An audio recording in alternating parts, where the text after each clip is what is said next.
namun belum rezeki ya Pak ya. Saya daftar dari Kodam 4 Diponegoro 97, kemudian gagal ya Pak ya. Gagal yang pertama. Kemudian saya sempat di 97 itu kan era reformasi Pak.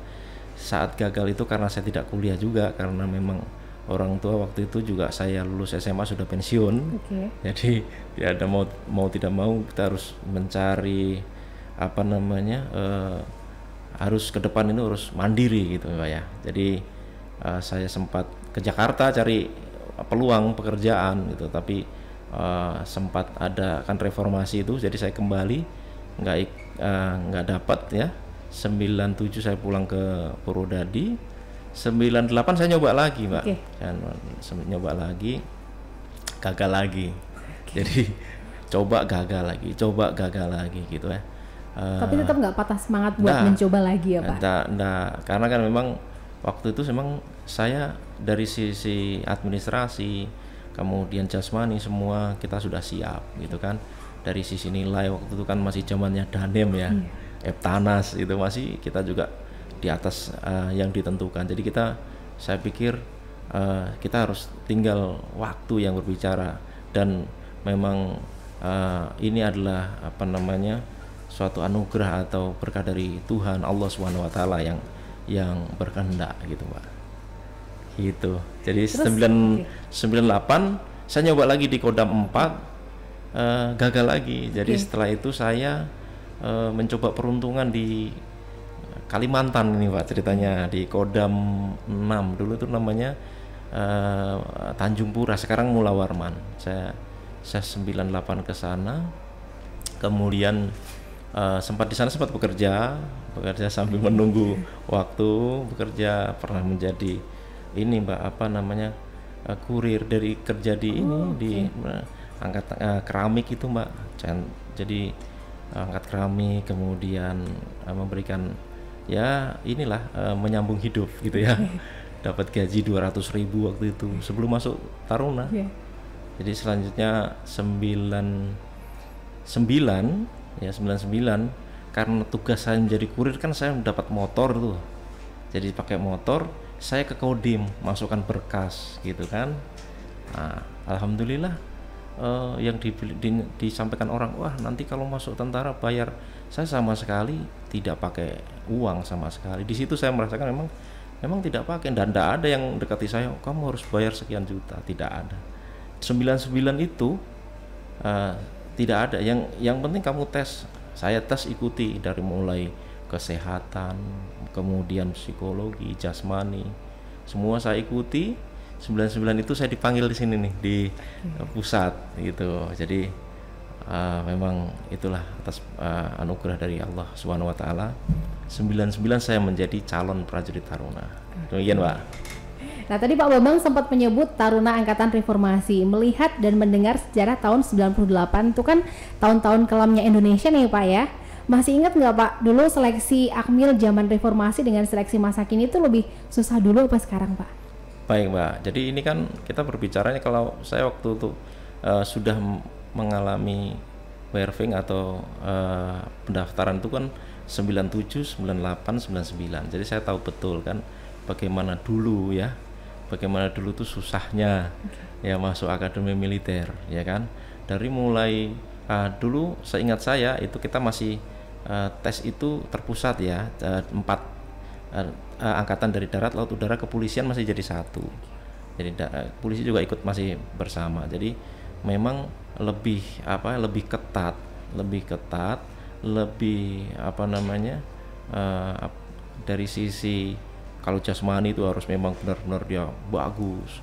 Kemudian dari sisi psikologi juga harus semuanya, materi-materi tes semuanya saya rasakan juga memang sangat ketat gitu Pak. Lebih ketat dulu ya Pak ya berarti. Demikian Pak. Berarti Bapak dulu total daftar itu 3 kali gagalnya ya Pak ya? 3 kali, jadi 97, 98 gagal, 99 baru masuk Pak. Terus lulus tahun berapa nih Pak? Lulusnya 2002 berarti Pak. Nah, beda dengan sekarang ya Pak program. Kalau dulu kan programnya 3 tahun, 3 tahun setengah ya. Kita tahu saya tahun 2000 itu sudah pangkat Kopral Taruna. 2001 itu Sersan Taruna, 2002 itu Sersan Mayor Taruna. Tidak ada, kalau sekarang kan Sersan Mayor 2 Taruna dan Sersan Mayor 1 Taruna. Itu sekarang tidak ada. Jadi kalau dulu saya langsung Sersan Taruna, Sermatar, Sersan Mayor Taruna tingkat 3. Oke. Gitu, Mbak. 20 tahun lulus dari Akmil nih ya Pak ya. Sekarang udah balik lagi ikut menempa Taruna, gimana rasanya tuh Pak? Wah, itu nggak kepikiran sih, Mbak. Jadi kalau memang sebagai abiturian akademi militer khususnya bisa berkesempatan menjadi organik atau bagian dari akademi militer itu sangat excited kalau saya. Jadi dulu kalau ada rekan saya yang menjadi pengasuh Taruna, misalnya kapten, letnan 1, itu dia menjadi komandan kompi Taruna dan Kitar gitu kan. Wah, itu orang-orang terpilih, Mbak. Orang-orang yang dulunya lulusan terbaik lah di korpsnya ya, ada dari infanteri, artileri gitu kan. Nah, saya nggak kedapatan itu. Wah, kapan saya? Dan ternyata 20 tahun kemudian alhamdulillah diberikan kepercayaan untuk masuk menjadi bagian dari akademi militer gitu, Pak Luna. Kalau perbedaan Taruna zaman Bapak sama Taruna zaman sekarang apa aja tuh, Pak? Tentu beda, Mbak.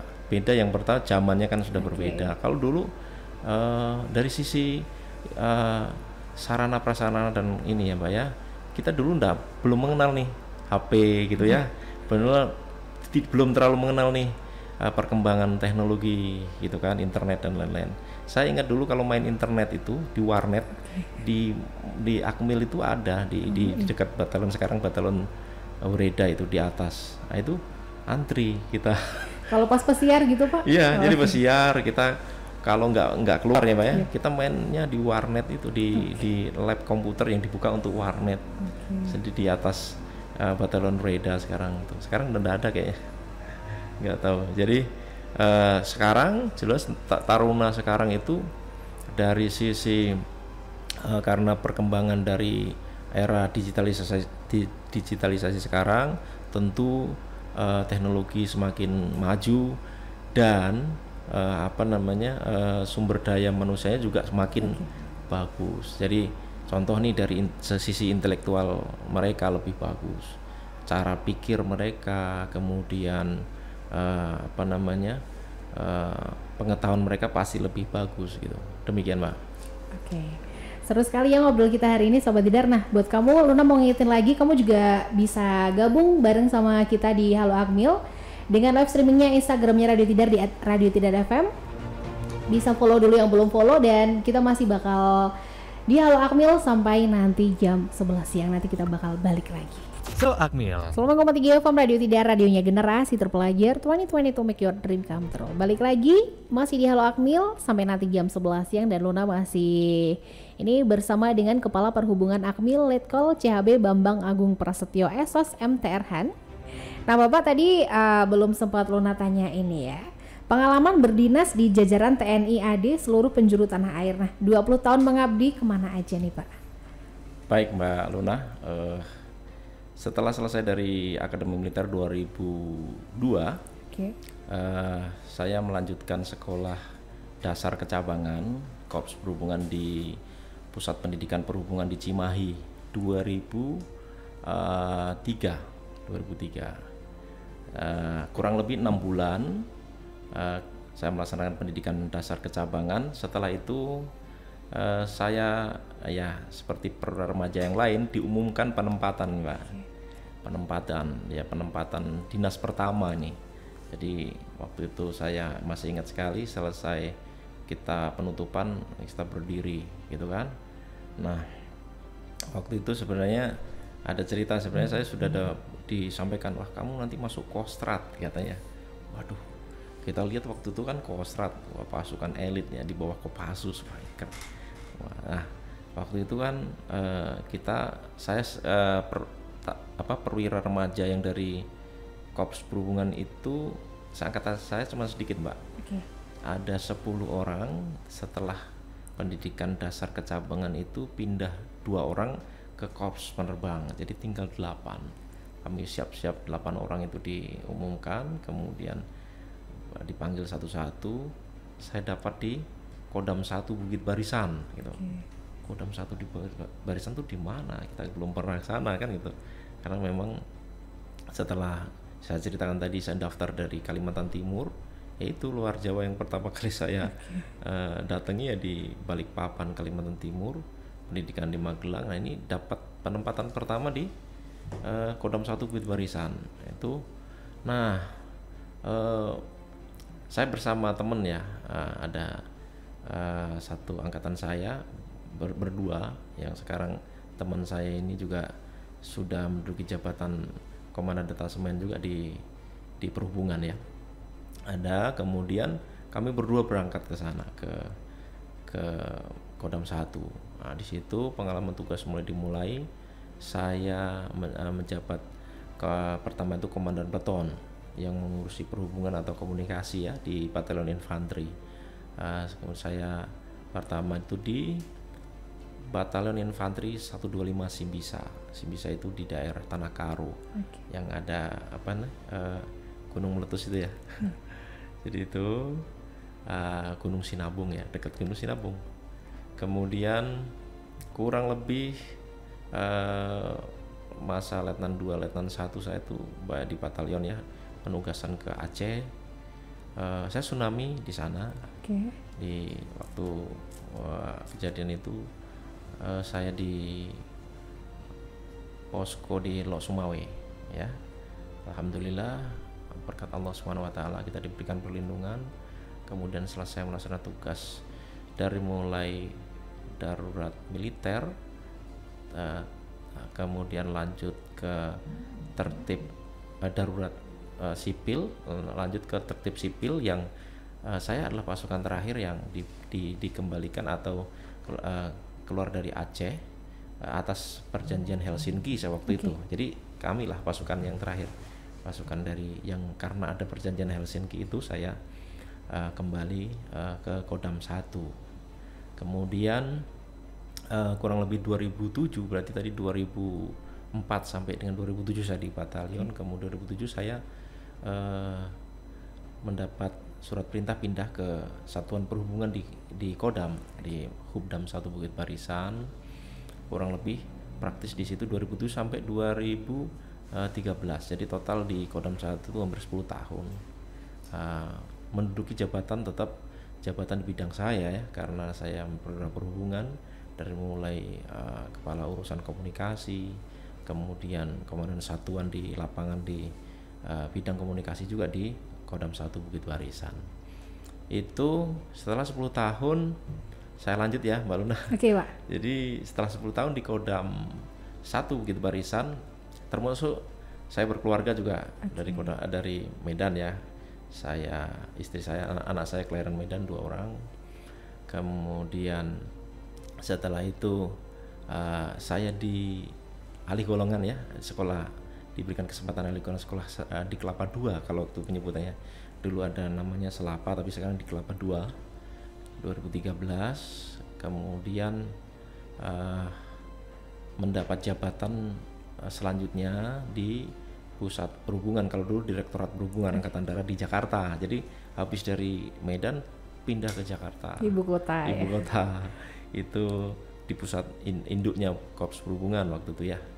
Itu Mbak, itu kurang lebih hampir 2014 sampai 2015, 2 tahun sambil saya persiapan seleksi Sesquad.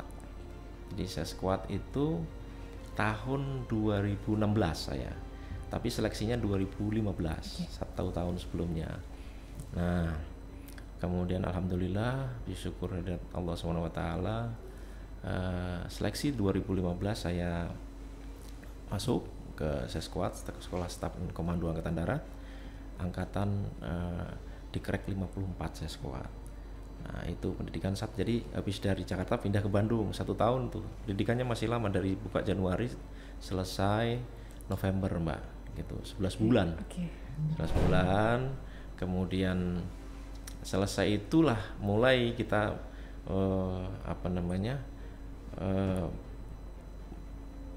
melanjutkan ke jenjang selanjutnya nih.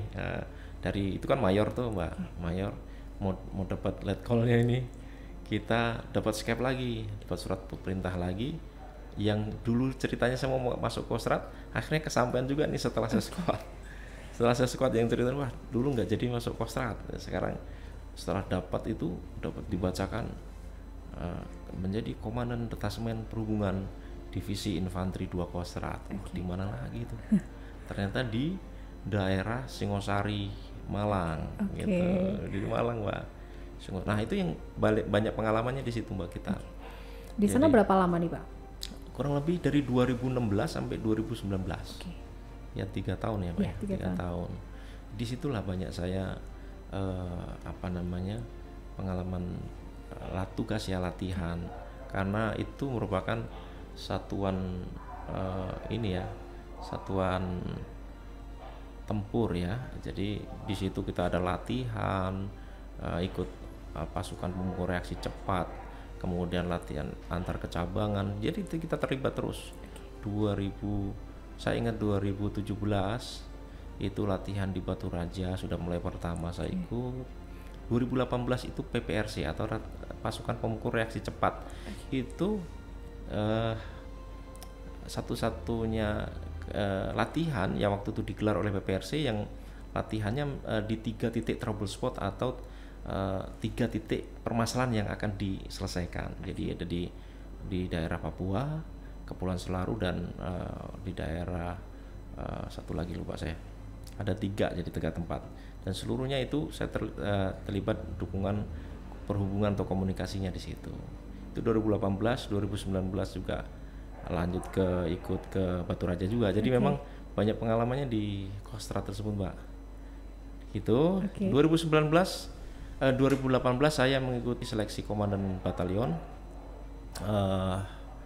2018 saya menjabat selanjutnya setelah dari Malang saya pindah ke Jakarta lagi, Mbak. Balik lagi ke Depok. Depok di pinggiran Jakarta. Di situ saya menjabat sebagai komandan batalion perhubungan. Jadi batalion perhubungan itu perlu Mbak Luna ketahui itu satu-satunya nih. Pak. Se-Indonesia ini cuma satu komandan batalion. Nah, saya mendapat kepercayaan 2019 sampai dengan 2022 nih, Mbak. Saya baru pindah. Di Magelang dari sejak kapan nih, Pak? Dari kalau sesuai skep itu Mei 2022, berarti 5 bulan ya. Baru 5 bulan nih, Pak. Makanya kita perkenalan nih. Udah ngerasain kerasan di Magelang nggak nih, Pak? Ya, kita nostalgia ini kan dulu kan alma mater kita, jadi nostalgia kita di sini, mengenang bagaimana kita ditempa menjadi seorang perwira, kemudian setelah 20 tahun melewati beberapa penugasan dan pengalaman tugas yang tentunya akan menambah pengalaman kita untuk melaksanakan tugas. Gitu, Mbak Luna. Bapak. Nah, sekarang kita bakal ngomongin ya, Bapak kan Kepala Perhubungan Akmil nih. Kalau tugas-tugasnya tuh seperti apa, Pak? Baik, jadi ini kan kita lihat dari atas dulu, Mbak ya. Dari atas itu kan Akademi Militer ini ya sesuai Peraturan Kasat nomor 26 tahun 2019 tentang organisasi dan tugas Akademi Militer. Jadi itu Perkasat 26 tahun 2019. Itu di bawahnya, di bawah gubernur, unsur, jadi gubernur itu ada unsur pimpinan, ada unsur pembantu pimpinan, unsur pelayan. Jadi saya termasuk di bawah struktur organisasi itu unsur pelayan yang bertugas sesuai pasal 18 di Perkasat itu mempunyai fungsi dan tugas untuk menyelenggarakan pelayanan terhadap Akademi Militer di bidang di bidang komunikasi, konstruksi, pembekalan, pemeliharaan, dan penginstalasian. Apa yang dimaksud itu? Yaitu yang menyelenggarakan seluruh apa yang dilaksanakan oleh lembaga, dalam hal ini Akademi Militer, dalam menyelenggarakan pendidikan di bidang perhubungan atau yang saya sebut tadi, itu harus terdukung. Nah, contohnya ini sebenarnya saya sampaikan, misalnya kita berkaitan dengan teknologi informasi, teknologi IT, kemudian itu bidangnya HUB, perhubungan. Komunikasi itu ada beberapa macam ya, komunikasi radio, komunikasi satelit, komunikasi telepon dan lain-lain, termasuk yang kita laksanakan sekarang Mbak Luna. Oke, Pak. Ini kan bermain di frekuensi radio Iya. nih ya. Ini masuk dalam komunikasi radio, ini Oke. kita yang membina. Dan jadi seluruh penggunaan frekuensi di Angkatan Darat itu pembinanya adalah perhubungan. Oke. Khusus untuk Akmil ada di perhubungan Akmil. Jadi mungkin Mbak Luna juga baru tahu nih bahwa cikal bakal radio Tidar 19.30 FM Oke, ini, radionya generasi Tidar ini dari perhubungan Akmil yang mendirikan gitu. Itu. Jadi boleh diceritain nih Pak sejarahnya dulu. Iya, itu kan kurang lebih tahun 98-an ya. Mulai awal itu dirintis oleh Perhubungan Akademi Militer. Mungkin juga belum seperti ini kan kantornya, karena memang fungsi terhadap pembinaan tadi penggunaan frekuensi, frekuensi yang disiarkan secara umum ke masyarakat, itu dilaksanakan dengan pendirian Radio Tidar tahun sekitar 1998 lah. Kemudian berkembang sampai sekarang di 2013 atau 14 itu pengelolaan atau penggunaannya dialihfungsikan dari Perhubungan Akademi Militer ke penerangan Penhumas Akademi Militer. Ya tentunya fungsinya juga lebih ke publikasi, kemudian memberikan informasi seputar Akademi Militer. Itu kan fungsi sesuai tupoksinya dari Penhumas. Dan mungkin ya akan lebih semakin maju ya, buktinya sekarang Radio Tidar siapa yang nggak mengenal kan gitu, radionya generasi terpelajar di Kota Magelang. Ya itu Mbak Luna. Oke, selain frekuensi radio apa lagi nih Pak? Itu jadi kita juga sebenarnya kalau di Akademi Militer itu menyiapkan para taruna. Ini kan ada kemarin kalau nggak salah saya lihat ada podcastnya juga ke Kaprodi bilang Nixin elektronika ya. Nah, itu juga sama. Jadi kita menyiapkan para taruna misalnya sedang melaksanakan kegiatan praktek gitu kan, praktek lapangan terkait masalah yang khusus taruna-taruna berkecabangan Korps Perhubungan. Ya penerus kami nanti itu kan belajar elektronika, belajar bagaimana sih frekuensi ini bisa bekerja dan bisa diterima oleh masyarakat di rumah gitu kan. Mereka kita tahunya kan sebagai pendengar kan hanya mendengar dan merasakan itu, tapi kita sebagai pendukung melayani para taruna bagaimana mereka bisa melaksanakan program pembelajaran khususnya bidang hub atau perhubungan ini biar supaya mereka bisa melaksanakan dengan baik, misalnya praktek-praktek lapangan terkait elektronika, terkait radio dan lain-lain gitu Mbak. Oke nih. Nah selain itu nih Bapak, tugas-tugasnya Bapak tuh mungkin ada tambahan lagi Pak? Baik, selain itu ya Mbak ya, jadi kita kan bidangnya tadi sesuai pasal 18 Perkasa 26 2019 ya, komunikasi, ada konpek Harstal. Konpek Harstal itu ya tadi itu menyiapkan misalnya nih di dalamnya ada misalnya kita ada taruna sedang melaksanakan latihan luar. Nah, antar misalnya di komplek latihan atau di lapangan itu para pendukung atau para pelatih untuk mengendalikan taruna itu kan tidak bisa pakai HP kan Mbak. Nah, mereka pakai radio. Nah, radio itu yang kita yang menyiapkan supportnya, termasuk relaynya. Kalau disebut orang umum itu relay, padahal kita nyebutnya repeater ya. Repeater radio itu kita menyiapkan. Itu sebenarnya di luar itu Mbak, tugasnya sebenarnya hub itu lebih banyak lagi. Tapi karena ini pendidikan, jadi ya ini di pendidikan, maka hanya dua fungsi itu, komunikasi dan konvei Harstal. Sebenarnya ke depan nanti kalau taruna lulus itu lebih kompleks lagi tugasnya. Ada fungsi pernika atau peperangan elektronika yang ke depan, yang sekarang sudah berjalan itu kan termasuk cyber war. Itu di dalam fungsi tugas yang nyata tersebut ya hanya di hub ya. Peperangan elektronika disebut di situ gitu. Itu kalau sudah taruna lulus masuk ke satuan. Gitu ya Pak ya. Tapi di pendidikan ini fungsi yang sesuai yang saya sampaikan tadi hanya dua ya, komunikasi dan konvei Harstal. Demikian Mbak. Nah, Sobat Tirona ngingetin lagi nih ya buat kamu yang mungkin punya pertanyaan tentang obrolan kita hari ini. Dan nanti bakalan langsung dijawab sama Letkol CHB Bambang Agung Prasetyo SOS MTR Han selaku Kepala Perhubungan Akademi Militer. Luna tunggu pertanyaan kamu via WhatsApp-nya Radio Tidar di 087808789430. Jangan lupa kamu juga bisa gabung via live streaming Instagramnya Radio Tidar di @radiotidarfm. Bakal balik lagi nanti sampai jam 11 siang di Halo Akmil. Militer. Halo Akmil. 9,3 FM Radio Tidar, radionya generasi terpelajar 2020 to make your dream come true. Balik lagi masih di Halo Akmil, Sobat Tidar, 1 jam mengenal lebih dekat tentang Akademi Militer. Dan kita juga masih bersama dengan Kepala Perhubungan Akmil Letkol CHB Bambang Agung Prasetyo SOS MTR Han. Nah, Luna punya good news nih Sobat Tidar ya buat kamu anak SMK Elektro, IT dan juga multimedia nih, karena bisa masuk Akmil via jalur Bintara Unggulan atau Bintara Talenta nih ya Pak. Boleh dijelaskan seperti apa Bapak?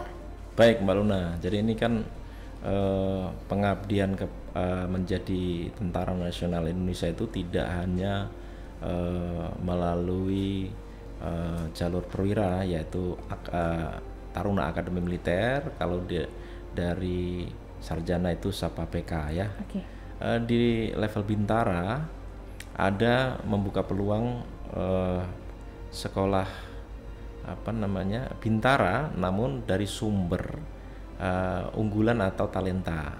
Dalam hal ini Korps Perhubungan itu akan mengambil para lulusan SMK yang memiliki kualifikasi atau kemampuan sesuai dengan kebutuhan organisasi. Dalam hal ini yang biasa diambil itu Mbak SMK Elektro, kemudian multimedia, IT yang berkaitan dengan tugas pokok dari perhubungan ini Mbak. Jadi ya memang benar kalau Taruna itu kan SMA ya Mbak ya. Tapi kalau yang khusus untuk perhubungan ini kita mengambilnya kalau yang dari talenta itu malah mereka anak-anak SMK yang sudah punya kemampuan. Misalnya, ini kemampuan mereka di bidang IT bagus, bisa editing video, kemudian audio video gitu. Mereka malah itu yang kita ambil. Karena setelah mereka masuk menjadi anggota TNI, mereka akan mengawaki alat-alat yang ada di Perhubungan Angkatan Darat. Alat-alat itu semuanya tidak lepas dari kemampuan untuk mengoperasikan IT tersebut Mbak gitu. Misalnya nih kita punya radio atau kalau di tempat saya yang lama, satuan lama itu ada ini Mbak drone ya. Drone, kita punya namanya drone nano UAV drone tuh buat kemudian siapa yang mengawaki kalau nggak punya kemampuan, misalnya kemampuan dasarnya mereka, tapi kalau mereka sudah punya kemampuan dari awal dasar, penyampaian atau kita berikan masukan sedikit, kemudian penataran singkat, itu cepat nyambungnya gitu. Itu Mbak, jadi jangan khawatir pada rekan-rekan atau adik-adik semua generasi muda saat ini yang umurnya masih belum 21 ya Pak ya, maksimalkan 21, yang lulus SMK biasanya tiap tahun itu sekali ya, setelah pembukaan atau bahkan sebelum pembukaan Bintara PK yang umum itu ada Bintara Talenta atau unggulan ini. Memang belum banyak yang peminatnya karena mungkin ya belum tahu juga sih belum Pak. tahu, sosialisasinya perlu disampaikan melalui media ini juga. Jadi itu permahir kemampuan bidangnya. Jadi tidak hanya ini ya Mbak ya, tidak hanya elektro. Kalau nanti adik-adik semuanya misalnya ada sesuai kemampuan, misalnya ahli mesin, SMK-nya jurusan mesin gitu, nanti bisa masuk ke peralatan. Terus saya punya saudara misalnya bisa nyanyi, sudah bisa nyanyi, sudah bisa alat musik, bisa nanti jadi bintara musik di Ajen gitu. Ada juga tuh Pak. Nah, banyak. Jadi seperti itu, dan tiap tahun diambil gitu. Mungkin bagi adik-adik semua yang masih SMK ya itu sebagai peluang. Kalau kita melalui jalur umum, melalui seleksi Bintara PK itu kan saingan atau rivalnya kan sangat banyak, pendaftaran animonya kan sangat banyak, ribuan bahkan yang diambil sedikit. Tetapi ini mungkin setelah saya sampaikan mungkin banyak yang lulusan SMK akan mencoba mencari informasi. Silahkan di tiap-tiap kodam ada, di melalui ajudan jenderal agenda masing-masing itu pasti ada. Kalau setahu saya itu sebelum pembukaan yang PK, karena kebetulan saya punya saudara masuk Bintara unggulan juga gitu. Jadi memang karena kemampuannya gitu. Nah mungkin boleh diceritain nih Pak, cara jadi tentara Korps Perhubungan via Bintara Unggulan itu seperti apa sih cara-caranya? Baik ya, yang tentunya tetap seleksinya tetap umum ya Mbak ya. Dari mulai kesehatan harus bagus, jasnya juga harus memenuhi syarat, kemudian psikologinya juga harus memenuhi syarat kan gitu, kan ada level-levelnya itu. Kemudian terutama juga kemampuan dasarnya fisik ya, fisik itu juga nggak boleh kurang juga. Nah kemudian setelah itu dia ditambah dengan kemampuan yang dia punya, keahlian atau namanya bintara keahlian tadi ya, bukan begitu. Sekarang namanya bintara keahlian. Keahliannya apa? Misalnya keahliannya di bidang tadi saya sampaikan multimedia atau audio video, maka nanti akan diarahkan masuk korps kami, korps perhubungan. Itu seleksinya juga sama nanti. Bagaimana misalnya editing video, dia suruh akan dicek bisa nggak dia punya. Dan ada beberapa ya yang lulusan SMK pernah saya menjadi panitia tersebut, saya lihat dia memang punya ijazah nih, ijazah kualifikasinya dia, kemampuannya editing video, tapi suruh editing nggak bisa. Nah itu gimana tuh? Wah dulu ini jadi harus diasah kembali kalau memang harus dipertanggungjawabkan ijazah SMK-nya itu, karena itulah yang nanti akan dipakai di satuan setelah dia masuk menjadi TNI. Oke, berarti seleksi tambahannya keahlian mereka di apa tuh tetap dites lagi ya Pak? Tes lagi Mbak, tes lagi dan nanti kan ya sama di ranking di antara mereka yang sama dengan keahlian itu. Nah itu nanti yang terbaik lah yang menjadi prajurit TNI kan gitu Mbak. Oke. Tuh anak-anak SMK sekali lagi ya yang punya jurusan elektro, IT dan juga multimedia. Ada peluang buat kamu untuk jadi taruna Akademi Militer. Satu lagi nih Pak terakhir ya, pesan buat bukan taruna Pak? Ya Pak ya. Dari khusus untuk bintara ya. Bintara keahlian. Kalau taruna jelas dikoreksi sudah, nih Pak ya. Ya, sudah jelas dia dari SMA. Kalau ini khusus untuk bintara keahlian. Sekali lagi untuk bintara nih Sahabat Tidar ya. Ya. Dan terakhir Bapak mungkin pesan buat Sahabat Tidar yang pengen masuk Akmil apa nih dari Bapak? Bagi para generasi muda sekarang, mungkin ini bukan sharing saya pribadi ya, bahwa sesuatu yang dicapai dengan penuh perjuangan, istilahnya kita gagal, jatuh, bangkit lagi, jatuh, bangkit lagi. Tidak ada kata-kata menyerah, tidak ada kata-kata lelah, tapi yang jelas kita harus punya semangat sampai kita berhasil meraih cita-cita. Itu Mbak. Sahabat Tidar. Dan Bapak terima kasih banget waktunya untuk ngobrol-ngobrol kita di hari Senin ini. Ya. Terima kasih juga buat ilmunya yang sudah di-sharing ke Sahabat Tidar. Ya. Semoga sehat selalu dan sukses selalu ya Bapak. Terima kasih Mbak Luna. Sahabat Tidar, ketemu lagi sama Halo Akmil di Senin depan. Diakhiri Halo Akmil Senin 24 Oktober 2022 bersama Kepala Perhubungan Akmil Letkol CHB Bambang Agung Prasetyo SOS MTR Han, Suradita Karya, Radio Tidar. Sampai jumpa. 94,3